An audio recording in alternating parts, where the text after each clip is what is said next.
الله تعالى وبركاته. الحمد لله وسلام على عباده الذين اصطفى. أما بعد، أعوذ بالله من الشيطان الرجيم. بسم الله الرحمن الرحيم. ولتكن منكم أمة يدعون الخير ويأمرون بالمعروف وينهون عن المنكر ويؤمنون بالله. সদ্য সমাপ্ত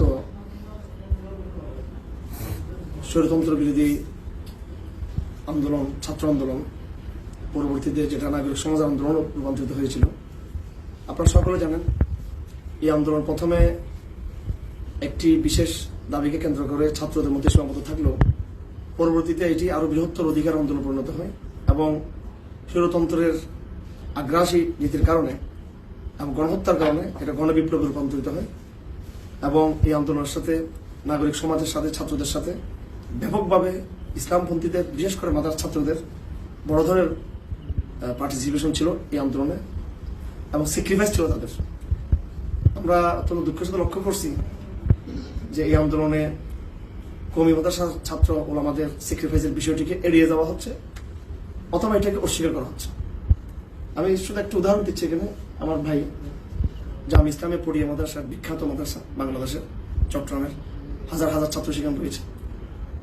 তারা এই আন্দোলনে তারা যুক্ত ছিলেন এবং ভাই তোমার নাম কি? মোহাম্মদ মুর্শিদুল হক, পড়ি মাদ্রাসার ছাত্র। সে তার দুটি চক্ষু সম্পূর্ণভাবে হারিয়ে ফেলেছে। চোখে কিন্তু দেখতেছে না, আপনারা দেখুন, সে পুরো দুটো চোখ একদম তার পুরো দৃষ্টিশক্তি তার শেষা ফাইল দেন। আমরা সকল বিশেষজ্ঞদের সাথে যোগাযোগ করেছি, কথা বলেছি, রিপোর্টগুলো এখানে আছে। তার আর দৃষ্টিশক্তির সম্ভাবনা আপাতত নেই। বৃহত্তর আরো উন্নত চিকিৎসার জন্য আমরা তাকে ঢাকায় পাঠাচ্ছি কিংবা তাকে বিদেশ পাঠানোর জন্য আমরা চেষ্টা করব।